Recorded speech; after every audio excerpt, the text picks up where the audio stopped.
Olá, turma. Nós vamos seguir já com o conteúdo das aulas 17 a 20, lembrando que as aulas anteriores até a aula 16 são conteúdos que vocês estão utilizando para a avaliação.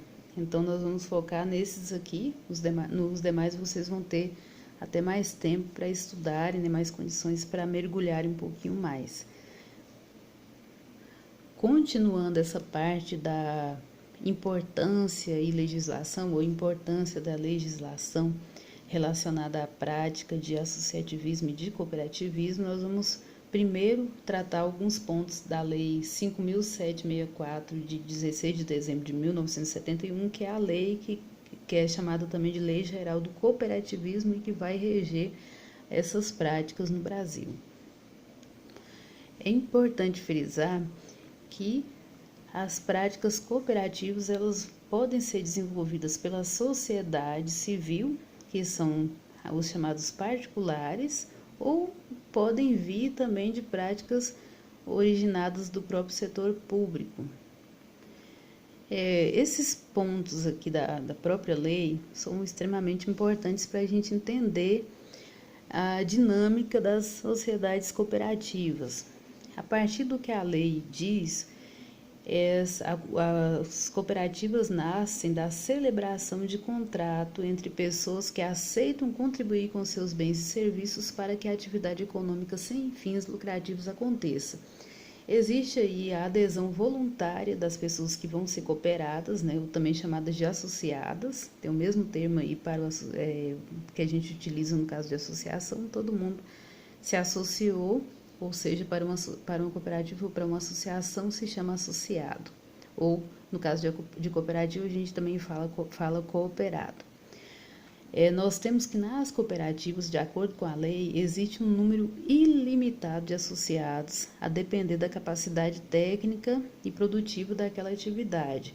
Então, aqui, se a gente fosse mergulhar a fundo nessa questão, a gente sabe, quer dizer, que por exemplo, uma cooperativa de doce, o espaço onde aquela atividade é desenvolvida, o espaço operacional daquela atividade, tem capacidade para 20 pessoas trabalharem. Então, é para 20 pessoas que ali vai funcionar. Eu não posso colocar mais de 20, senão vai passar da minha capacidade. Se eu fizer isso, eu vou ter que aumentar primeiro a minha capacidade produtiva, antes de associar um número maior de pessoas nessa atividade. Temos aqui a questão também da variação do valor de cotas partes na constituição do capital social, porque aqui cada um vai contribuir de acordo aí com a sua possibilidade, por isso que tem e na verdade cada um tem um direito conforme também colaborou para formar o capital social daquela cooperativa. Nós temos aqui as limitações em torno do número de cotas partes que formam o capital social da cooperativa. Não vamos aprofundar também nesse ponto. Temos ainda a singularidade do voto, ou seja, no momento de votar, quando se trata de uma eleição para eleger a diretoria ali daquela cooperativa, porque depois nós vamos tem essas etapas que a gente fala nas demais aulas, né? Você é livre, a pessoa que está associada, ela vota em quem ela quer. Ela não necessariamente precisa votar naquele ou naquela pessoa que a maioria votou. Ela é livre também para escolher, ela tem essa liberdade de voto, essa singularidade. Quando se trata, né, de questões de deliberações nas chamadas Assembleias Gerais, né, depois de constituída uma determinada cooperativa, ela vai ter momentos que ela vai precisar se reunir de forma ordinária, né, de forma extraordinária, e tem ali também uns critérios que são estabelecidos na própria lei, nessas questões de reunião, de assembleia. E um detalhe importante é que o quórum, ou seja, o número mínimo obrigatório para a composição de uma Assembleia Geral, vai se basear no número de associados e não no capital da sociedade. Um outro detalhe é que o lucro líquido, aquilo que foi líquido depois de ter pago todas as despesas daquela cooperativa ao final daquele exercício, daquele ano X, essas sobras, esse lucro líquido, eles são devolvidos de acordo com a operação do associado no período, de acordo com a atividade de cada um, tendo então aí a equidade, né, a justiça nesse processo. Sobre a atuação, né, o que pode se tornar uma cooperativa, né? Então a gente tem aqui que poderão adotar por objeto qualquer gênero de serviço, operação ou atividade. Então qualquer ramo de atividade ela pode ser transformado, pode agregar uma prática cooperativa,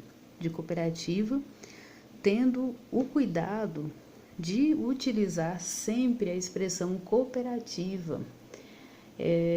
Mesmo que a pessoa não queira, às vezes pode pensar assim, não vou colocar, eu vou me organizar aqui, mas não vou colocar o nome de cooperativa, vou colocar o nome de empresa X e Y. Então não pode dessa forma. É necessário que no registro, até mesmo porque quando for se registrar, existe a obrigatoriedade de colocar o nome cooperativa, seguindo aí então os trâmites legais, né? Existe essa ressalva aqui no que toca aquelas cooperativas que vão atuar no ramo de liberação de crédito. A gente sabe que tem cooperativa que libera crédito rural. Não vou fazer propaganda para nenhuma aqui. Mas assim, nós sabemos que elas não podem, ainda que elas liberem recursos para o produtor rural, para as atividades rurais, elas não podem utilizar a expressão banco. Então tem que respeitar o uso então do termo cooperativa, mesmo nesse caso. Continuando aqui, no que toca à estrutura de uma cooperativa, nós temos aqui que elas podem ser chamadas de singulares, centrais ou federações ou confederações. As singulares por exemplo, uma cooperativa que foi criada aí no município de Campos Belos, uma cooperativa de leite. Uma só cooperativa constituída de no mínimo 20 pessoas que vão atuar dentro daquele contexto. Ela é chamada de singular, só existe uma cooperativa. Quando acontece de ter 3 cooperativas singulares que se uniram numa mesma atividade, por exemplo, uma cooperativa de leite de Campos Belos, uma cooperativa de leite da cidade próxima de Campos Belos, vamos dar um exemplo, Arraias, ou uma outra cidade aí de Monte Alegre.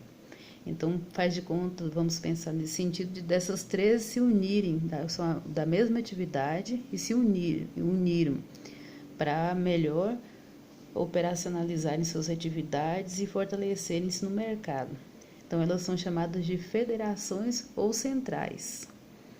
E ainda temos as confederações, quando, no mínimo, 3 federações ou centrais de cooperativas se juntam. Então, por exemplo, as federações que vão englobar Campos Belos, Monte Alegre e Arraias se unem com mais 2 outras federações que vão abranger mais outros municípios, por exemplo, daquela mesma atividade. Então, a atividade ela pode se tornar até mais complexa, né?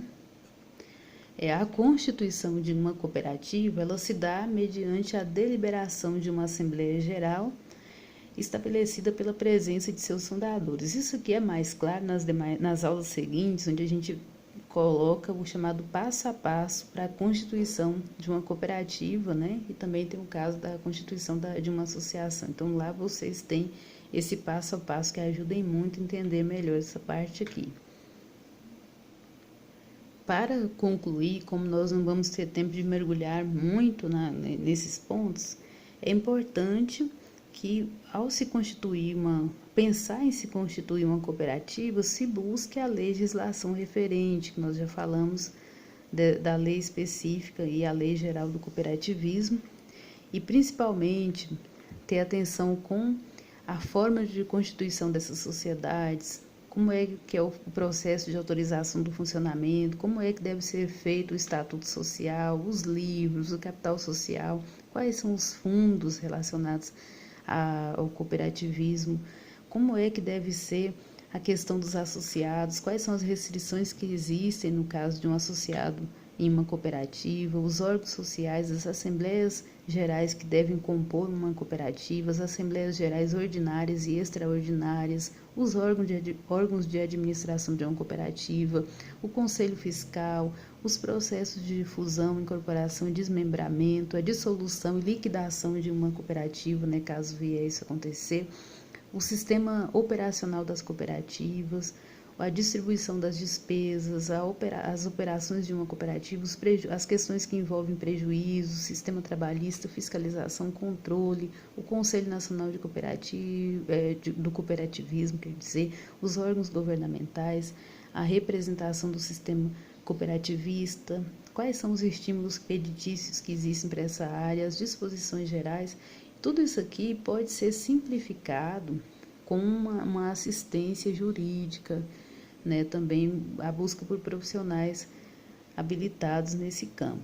Então, para o momento é isso.